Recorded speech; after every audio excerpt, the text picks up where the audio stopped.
Bom, pessoal, nós vamos falar hoje sobre um novo sistema, que é o sistema tegumentar. Então, o revestimento externo do corpo se denomina tegumento comum. Fazem parte desse sistema a pele e os seus anexos. A pele é um dos maiores órgãos, correspondendo por 16% do peso corporal. A pele consta de duas camadas, a epiderme, formada por epitélio estratificado superficial, que é derivado do ectoderma, que é o folheto embrionário mais externo. Então aqui está o ectoderma, que é o folheto embrionário mais externo, que é onde é formada então a epiderme. A segunda camada, mais profunda, é a derme, ou córeo, que deriva do mesoderma. Então aqui está o mesoderma, que é essa camada intermediária do folheto embrionário. Então o mesoderma, ele é o responsável pela formação então da derme. Os anexos desse sistema tegumentar, ou anexos da pele, são as glândulas sebáceas, sudoríparas, folículos pilosos e o leito das unhas, que são formações chamadas formações epidérmicas. Então nós temos aqui o sistema tegumentar, a pele, veja aqui a epiderme, que é a camada mais superficial, aqui uma camada intermediária, que é a derme, e aqui a camada mais profunda, que é o tecido celular subcutâneo ou hipoderme. A epiderme é a camada mais superficial da pele, em contato com o meio externo. Constituição: ela é constituída por um tecido epitelial estratificado, pavimentoso e queratinizado. O seu nome deriva das palavras do grego epi, que significa acima, e derme, que significa pele. Assim, tem como significado acima da pele. Ele apresenta cerca de 0,03 a 0,05 milímetros nas palmas das mãos e de 2 a 4 milímetros na planta dos pés. As funções da epiderme são servir como uma barreira de proteção do organismo, absorção de raios ultravioletas provenientes da radiação solar, evitar a perda de água e promover a sensação de tato. Então aqui nós temos a epiderme.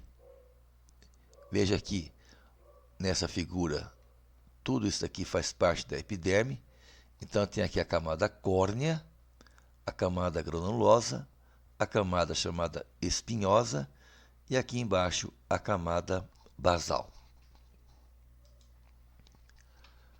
As células da epiderme estão intimamente unidas e não existe nenhum tipo de substância intercelular entre elas. Então nós temos 4 tipos de células na epiderme. Temos os chamados queratinócitos ou ceratinócitos, presentes em maior número, 95%, que são responsáveis pela produção de queratina. Então, aqui estão os ceratinócitos, que é a maior quantidade, então, desse tipo aqui de células. Os melanócitos, responsáveis pela produção de melanina, o pigmento que dá cor à pele.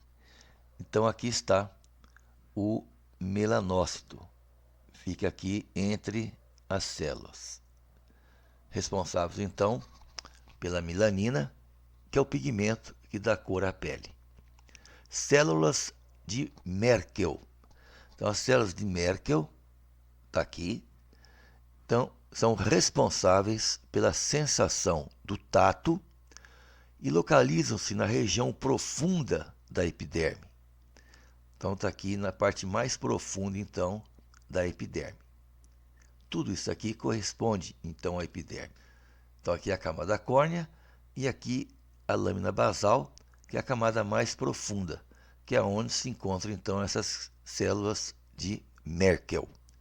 Essas células de Merkel, elas são responsáveis pela sensação do tato e localizam-se na região mais profunda, então, da epiderme, como já foi dito anteriormente. Nós temos também, além das células de Merkel, as células de Langerhans. Então, aqui está uma célula de Langerhans, que são encontradas em todas as camadas da epiderme e participam da proteção da pele, pois apresentam capacidade de fagocitose e de ativar os linfócitos T. Podemos dizer que são células de defesa. Então, elas estão localizadas, essas células de Langerhans, em toda a epiderme. E elas são responsáveis pela fagocitose. Então, são consideradas células de defesa. Camadas da epiderme. Então, a epiderme ela é constituída por 5 camadas, que são elas. O estrato córneo é a camada mais externa da epiderme, sendo formada por células mortas, sem núcleos e achatadas. As células apresentam grande quantidade de queratina e estão continuamente descamando. Então, aqui está a camada córnea, que é a camada mais superficial, então, da epiderme. Temos também o estrato lúcido. O estrato lúcido é a mais evidente na pele. Ela é espessa, se localiza nas palmas das mãos e na planta dos pés. Já em regiões do corpo, onde a pele é muito fina, não é possível notar a sua presença. O estrato lúcido é constituído por uma camada de células achatadas, eosinófilas e translúcidas. Nessas células não é possível observar as organelas e o núcleo, os quais foram digeridos pelas enzimas dos lisossomas. O extrato granuloso. O extrato granuloso é formado por 3 a 5 camadas de células poligonais e achatadas. Então, nós temos aqui a camada granulosa, com o núcleo central, tem um núcleo central e citoplasma acumulado de grânulos basófilos. Então, o citoplasma. Grânulos queratino e alina, os quais darão origem à chamada queratina. Existem ainda os grânulos lamelares, envolvidos por uma membrana que se fundem com o citoplasma das células e liberam seu conteúdo lipídico no espaço intercelular, formando então uma barreira de proteção e que impede a perda de água. Então nós temos aqui a epiderme, aqui a camada córnea, que é a camada mais superficial, que são os ceratinócitos mortos, aqui os grânulos de queratina, camada granulosa, aqui célula de Langerhans, que são células fagocitárias de proteção, que se encontram então em toda a epiderme. O extrato espinhoso. Então nós temos aqui o extrato espinhoso, é constituído por 5 a 10 camadas de células cuboides, pouco achatadas e com núcleo central. Um diferencial é que as células apresentam projeções citoplasmáticas com filamentos de queratina, chamado tonofilamentos, os quais mantêm as células unidas devido à presença dos desmossomos. Todo esse arranjo confere um aspecto espinhoso a esse extrato. Existe ainda as chamadas células do tronco dos queratinócitos, que começaram a sua formação no extrato germinativo. O extrato germinativo, ou basal, é o extrato germinativo que é a camada mais profunda da epiderme e está em contato com a derme. Então aqui está a camada basal. Essa camada é responsável pela renovação da epiderme, apresentando intensa atividade mitótica. Então, os queratinócitos produzidos são constantemente empurrados para as camadas mais superiores e aumentam a sua produção de queratina. Então, está aqui a queratina. Uma célula basal demora até 26 dias para chegar ao extrato córneo, momento que atingiu sua maturação. A derme, ou córeo, é a camada de tecido conjuntivo abaixo da epiderme, no qual estão imersos os anexos cutâneos, vasos sanguíneos, como nós estamos vendo aqui nesta figura, linfáticos e nervos. A derme possui as chamadas papilas dérmicas, que são projeções da derme para a epiderme. São pequenas projeções localizadas nesta região, da derme para a epiderme. A derme, ou córeo, é uma das camadas da pele intermediária e mais espessa da pele. É a camada de tecido conjuntivo abaixo da epiderme, no qual estão imersos anexos cutâneos. Então nós temos aqui a epiderme e aqui embaixo a derme, bastante espessa, na qual estão imersos anexos cutâneos como vasos sanguíneos, linfáticos e nervos. Veja aqui os vasos sanguíneos, artérias, veias, aqui nervos sensitivos. A derme possui as chamadas papilas dérmicas, que são projeções da derme para a epiderme, que são essas pequenas papilas, que são essas projeções da derme para a epiderme. É constituída de duas camadas, que são a papilar e reticular, como nós vamos ver mais adiante. A derme apresenta uma espessura variável conforme a região do corpo e também dependendo da idade que o indivíduo apresenta. A sua função é garantir a elasticidade e a resistência da pele. Por ser uma região ricamente vascularizada, é responsável ainda pela nutrição e oxigenação da epiderme. Então, na derme também existem vasos linfáticos, glândulas, folículos e capilares, e também nervos, que proporcionam a sensação do toque, dor, pressão e temperatura.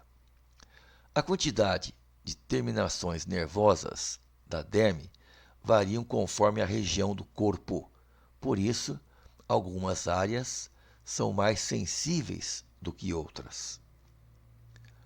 Estruturalmente, a derme é formada por fibras de colágeno e elastina e por uma matriz extracelular. As fibras de colágeno podem chegar a corresponder 70% do peso seco da derme. Por isso, a função da derme é de garantir, então, a elasticidade e a resistência da pele. O principal tipo de célula presente é o fibroblasto, responsável pela produção dos elementos mais importantes da derme, como as fibras e a substância amorfa. Também podem ser encontrados, em menor quantidade, macrófagos e mastócitos. Então vejamos agora as camadas da derme. Então a derme é formada por duas camadas. A camada papilar, então veja aqui, nós temos aqui a epiderme e aqui a derme. Então, a derme é formada por duas camadas, uma superior, que é a papilar, veja, tem papilas, e a camada reticular, que é mais espessa. Então, a camada papilar é a camada superior da derme, sendo formada por tecido conjuntivo frouxo. Então, está aqui a camada papilar. Vejam que ela é formada por papilas, por isso é papilar. Então, ela recebe esse nome por apresentar regiões parecidas com dedos ou papilas em suas extremidades, os quais fazem a comunicação com a epiderme. Na camada papilar, encontramos os capilares, fibras elásticas, fibras reticulares e também o colágeno. A camada reticular é a camada mais profunda. Então, aqui está a camada reticular. Então, a camada reticular é a camada mais profunda da derme, formada por tecido conjuntivo denso e não modelado. Nela encontramos os capilares sanguíneos, fibras elásticas e de colágeno, fibroblastos, vasos sanguíneos e terminações nervosas. O avançar da idade, esse tecido perde a sua elasticidade e ocorre então o surgimento das rugas. Então nós temos aqui, nesta figura, a epiderme, aqui a camada papilar da derme e aqui a camada reticular da derme. Então aqui uma figura mostrando um corte histológico. Aqui a parte mais superior, onde nós temos a epiderme. Aqui embaixo nós temos a camada papilar da derme. Veja aqui as papilas em forma de dedos. E mais embaixo nós temos então a reticular. Então aqui está a camada reticular. A hipoderme é a camada mais profunda da pele e que a une aos órgãos subjacentes. É constituída por tecido conjuntivo frouxo com quantidade variável de células adiposas. Veja aqui células adiposas. É constituída por um tecido conjuntivo frouxo com quantidade variável de células adiposas, a depender da sua localização no corpo e no estado nutricional do indivíduo. É também conhecido como um tecido celular subcutâneo ou panículo adiposo. Modela o corpo e também um importante reservatório de energia para as atividades metabólicas. Como a gordura é um bom isolamento térmico, esta camada proporciona proteção contra o frio. Falando-se ainda em hipoderme, vejamos a sua vascularização. Então, a pele é um órgão ricamente vascularizado. Nela, você poderá distinguir 3 redes de vasos interconectados, localizados na derme e na hipoderme. A primeira rede vascular se localiza na derme papilar e é denominada de plexo subpapilar. Então aqui está o plexo subpapilar. A segunda, o plexo cutâneo. Veja aqui o plexo cutâneo.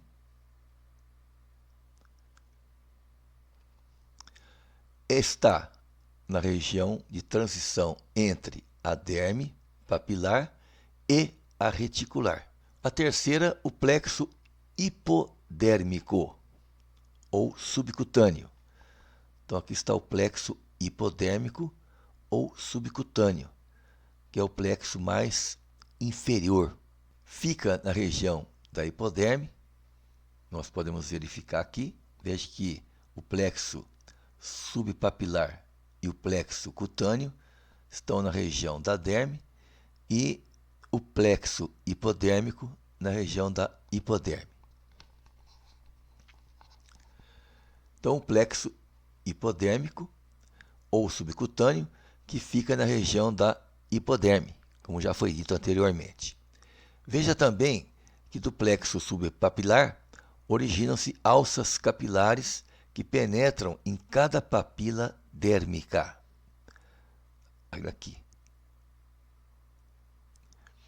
É muito comum você observar anastomoses entre artérias e veias, entre as três redes vasculares, essas anastomoses, que é esse plexo formado por artérias e veias. Essas anastomoses desempenham um importante papel na termorregulação do corpo. Mas lembre-se de que a epiderme é avascular. Então a epiderme, como a gente pode verificar aqui, olha, ela é avascular. Ela não apresenta vasos arteriais e venosos. Então o plexo subpapilar se encontra na derme, o plexo cutâneo, mesma coisa, e o plexo hipodérmico aqui na hipoderme, que é a camada mais profunda, então, da pele. Pelos. É uma estrutura de origem epitelial. Então, aqui estão os pelos. Veja aqui em grande aumento. Que consta de uma raiz imersa na hipoderme e de uma haste que atravessa a derme. A epiderme aflora a pele. Então, ele consta de uma raiz imersa na hipoderme, que está aqui, e de uma haste que atravessa a derme. Então, olha aqui, ó, esta haste que atravessa, então, a derme e também a epiderme, se aflorando, então, aqui na pele. As porções imersas do pelo estão inseridas numa bolsa epitelial chamada folículo piloso. Então aqui, ó, essa bolsa aqui epitelial denominada de folículo piloso. Olha aqui, o folículo piloso.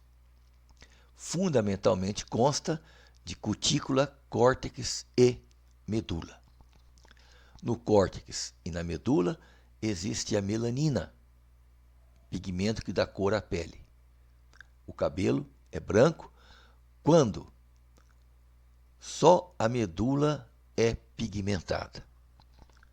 O pelo dispõe-se obliquamente, olha aqui, de forma oblíqua na pele. Se insere na bainha fibrosa que envolve o folículo e na face profunda da derme. Então, cada pelo possui seu músculo eretor. Então, olha aqui, o músculo eretor, aqui está o músculo eretor. Glândulas sebáceas. Situam-se na derme e seus ductos geralmente desembocam na porção terminal dos folículos pilosos.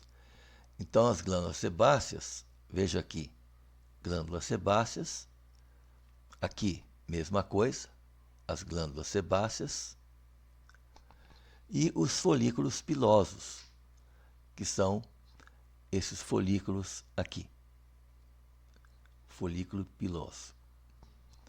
São glândulas piriformes quanto à sua forma e distribui-se por toda a pele, com exceção das palmas das mãos e nas plantas dos pés. São abundantes no couro cabeludo, na face e na região do mento. O ducto excretor se abre no terço superior do folículo piloso. Sua secreção lubrifica a pele, evitando seu ressecamento. Ainda tem como função, na secreção, e ter o poder bactericida. E também dificulta a evaporação. A atividade dessas glândulas é influenciada por hormônios sexuais. Então, vejam que na puberdade ocorre um aumento desse hormônio e um aumento dessas glândulas. Então, o aumento na produção das células sebáceas e de sebo, o seu acúmulo, origina então o acne. Então, as glândulas sebáceas estão relacionadas com os hormônios sexuais. Glândulas sudoríparas. Então, nós temos aqui esse enovelado de glândulas aqui, olha, que são as glândulas sudoríparas. Então, são glândulas tubulosas simples, enoveladas, em forma de novelos, de forma a aumentar seu comprimento. Então, isso aqui pode, aumentar o seu comprimento, esse enovelamento aqui. Estende-se da superfície até a hipoderme. Então, ela vem aqui da hipoderme até a epiderme. E elas secretam, então, o suor. Tem duas porções, a secretora e condutora. Desempenham um papel importante na termorregulação e são órgãos de excreção. Então, elas eliminam então o suor. Os anexos, o sistema tegumentar, são placas córneas, que são as queratinas, que se dispõem na superfície dorsal das falanges terminais dos dedos e artelhos. A superfície de falange, que é recoberta pela unha, recebe o nome de leito ungueal. E a porção próxima, chamada de raiz da unha ou matriz. Então, leito ungueal e raiz da unha ou matriz. Corpo da unha. O que vem a ser o corpo da unha? É a porção visível da unha.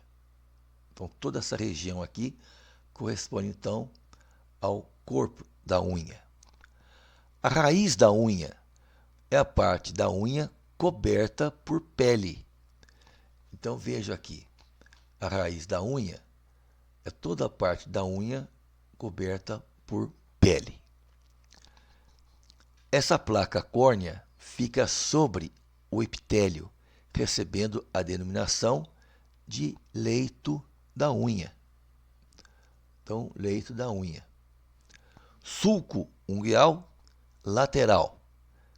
Pele que rodeia a unha, que forma uma depressão. Então, nós temos aqui esse sulco que rodeia aqui a unha, formando uma depressão. A lúnula. Então, o corpo da unha, na sua extremidade mais próxima, apresenta uma área esbranquiçada. Então, eu tenho aqui o corpo da unha, aqui eu tenho a extremidade distal e aqui eu tenho a extremidade proximal. Então, nós temos aqui a lúnula. Então, a lúnula é esta área esbranquiçada, em forma de meia-lua. O eponíqueo. Então, o que vem a ser o eponíqueo? Então, esta região aqui, mais proximal da unha. Então, nessa porção proximal, o extrato córneo avança sobre a placa ungueal. O que vem a ser o eponíqueo? Então, aqui está o eponíqueo. Então, o eponíqueo, ele fica aqui na extremidade proximal da unha. Então, nesta porção proximal, o extrato córneo avança sobre a placa ungueal. Borda livre. A borda livre, ou borda distal da unha, projeta-se além da extremidade do dedo. Então, nós temos aqui a extremidade distal da unha, que é a borda livre, que fica além do dedo. Então, eu tenho aqui a região do eponíqueo, que é a extremidade proximal da unha, e a borda livre, que é a extremidade distal da unha. Sulco subungueal é uma lâmina dorsal córnea e a face dorsal que formam um sulco. Então, sulco da unha. Então, vem a ser todo esse sulco lateral aqui da unha. E com isso nós encerramos então o sistema tegumentar.